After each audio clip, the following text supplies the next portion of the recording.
Hello friends, हम सब percentage के प्रश्नों का अध्ययन कर रहे हैं। इस क्रम में आगे बढ़ते हुए हमारा अगला प्रश्न है, एक परीक्षा में 35% छात्र पास हुए और 455 छात्र फेल हुए, तो परीक्षा में कितने छात्र बैठे थे?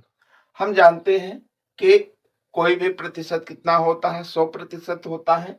यहाँ पर 35% छात्र पास हुए, तो फेल छात्र कितने हैं? फेल छात्रों का प्रतिशत बराबर 100% और माइनस में कितना 35 बराबर में हमारा कितना हो गया 65%। अब कह रहा है कि और 455 छात्र फेल हुए, तो परीक्षा में कितने छात्र बैठे थे? अब चूंकि 65% कितने के बराबर में है, 455 के बराबर में है, तो लिखेंगे चूंकि 65% बराबर 455, इसलिए 1% बराबर में 455 बटे में कितना हो जाएगा 65 हो जाएगा। इसलिए 100% बराबर 455 बटे में 65 और हम 100 से मल्टीप्लाई कर देंगे। 65 एकम 65, 65 सत्ते हमारा कितना हो जाएगा 455, 7 का गुणा 100 से हुआ कितना हो गया 706। अतः परीक्षा में बैठे कुल छात्रों की संख्या बराबर 700। आइए अगले प्रश्न। एक वस्तु ₹65 में बेचने पर दुकानदार को 30% का लाभ हुआ। 10% लाभ पर बेचने पर उस वस्तु का विक्रय मूल्य ज्ञात करो। कितने पर बेच रहा? पहली स्थिति में 65 रुपए में बेच रहा है, तो उसको 30% का लाभ हो रहा है। दूसरी स्थिति में अगर वो 10% लाभ पर बेचेगा, तो उस वस्तु का विक्रय मूल्य हमको निकालना है। इस प्रश्न को हल करने से पहले फार्मूला आप देख लें। इस फार्मूले का उपयोग करना है इस सवाल में आपको।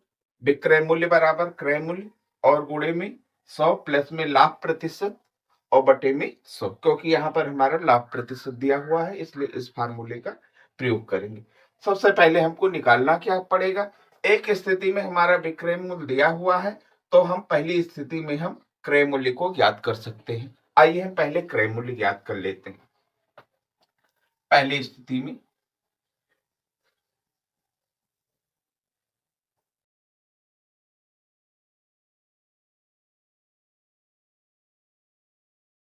और सबसे पहले हम मान लें मानक क्रय मूल्य बराबर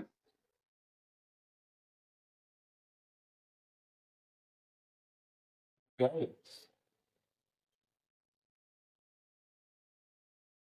हम इस फार्मूले का प्रयोग कर देते हैं। विक्रय मूल्य की जगह पर हम 65 लिख देते हैं, क्योंकि ये दिया हुआ है। क्रय मूल्य को हमने x माना है, तो लाभ प्रतिशत हमारा कितना है 30 है, बटे में हमने कितना कर दिया 100 कर दिया। हमारा 65 सीधे यहाँ से गुणा कर देते हैं, x का गुणा अंश में कर देते हैं और हर में 100 है और इसका तिर्यक गुणा हम 65 से कर देते हैं, तो हमारा कितना हो जाएगा 6500 और ये हो जाएगा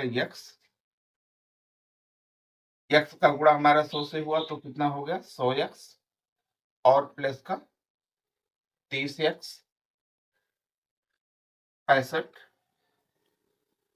100 और ये 130 x1, इसलिए x बराबर 6500 बटे में 130, 0 से 0 काटी और 13 एकम 13 और 13 पचे 65 50, x बराबर में 50 रुपये। हमको क्रय मूल्य पता हो गया। अब दूसरी स्थिति में अगर वो लाभ कितना लेता है 10% लेता है, तो हमको विक्रय मूल्य ज्ञात करना है, तो हम ज्ञात कर लेंगे क्रय मूल्य।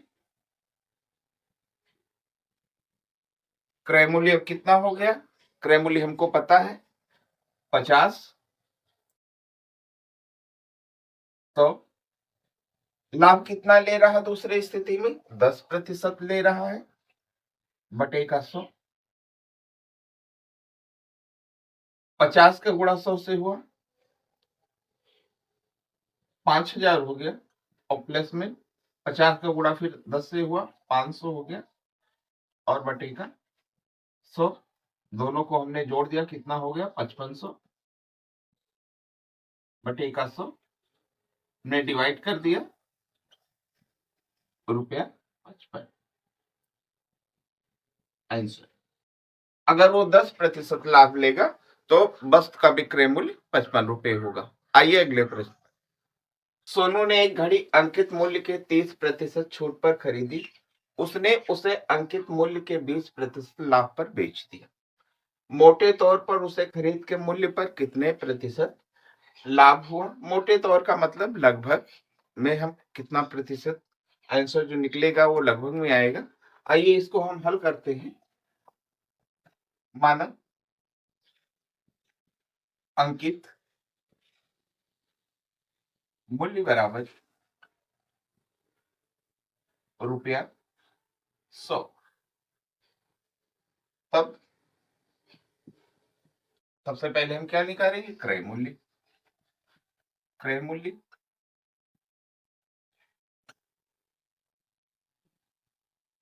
बराबर 100, और गुणे में हमारा कितना हो जाएगा? 70, और बटे का 100। हमने 70 किस लिए लिखा? क्योंकि 30% उसको छूट मिल रही है। अगर उसका अंकित मूल्य ₹100 है तो 100 में से अगर हम 100 का 30% कितना हुआ? 100 का 30% 30 हुआ, और 100 में से हमने 30 को घटा दिया तो हमको कितना प्राप्त हो गया? 70 प्राप्त हो गया। 100 से 100 हमने काट दिया, ये हमको कितना प्राप्त हो गया? क्रय मूल्य ₹70 प्राप्त हो गया। अब विक्रय मूल्य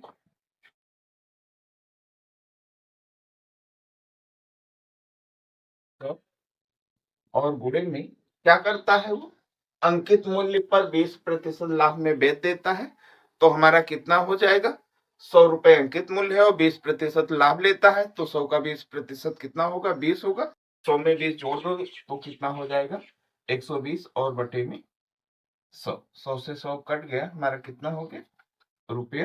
₹120। खरीदा कितने में? 70 में। बेचा कितने में? 120 में। इसलिए उसको क्या होगा? लाभ। लाभ बराबर 120 माइनस में 70, क्या है? ये रुपया है, बराबर में ₹50 हो गया। अब कह रहा है कि मोटे तौर पर उसे खरीद के मूल्य पर कितने प्रतिशत लाभ हुआ? तो खरीद के, खरीद मतलब क्रय मूल्य, खरीद के मूल्य पर लाभ प्रतिशत बराबर में क्या होता है फार्मूला? लाभ और बटे में क्रय मूल्य, और गुणे में हमारा कितना हो जाएगा? 100 हो जाएगा। क्रय मूल्य कितना है? 70 है। ओ सॉरी, लाभ हमारा कितना है? पहले हम लाभ लिखेंगे 50। क्रय मूल्य हमारा कितना है? 70 है। 70, और गुणे में हम क्या करेंगे? 100 कर देंगे। एक जीरो हमने इसकी काटी और एक इसकी काटी, ये हमारा कितना हो गया? ये हमारा हो गया 500। 5 के गुणा 100 से हुआ 500, और बटे का 7। आइए हम लगभग में मान निकाल लेते हैं इसका। कितना प्रतिशत हुआ? 7 से 500 को भाग कर दिया, 7 सता हमारा कितना हो गया? 49। 7 एकम 7, 3 दशमलव लगाया, 7 चौक 28, जीरो बढ़ाया, 7 दूनी 14। लगभग हमारा हो जाएगा 71.43 लगभग। क्या लगा देंगे? प्रतिशत का चिन्ह। यही हमारा आंसर होगा। इसी क्रम में अगली वीडियो में हम सब पुनः आगे बढ़ेंगे। जय हिंद।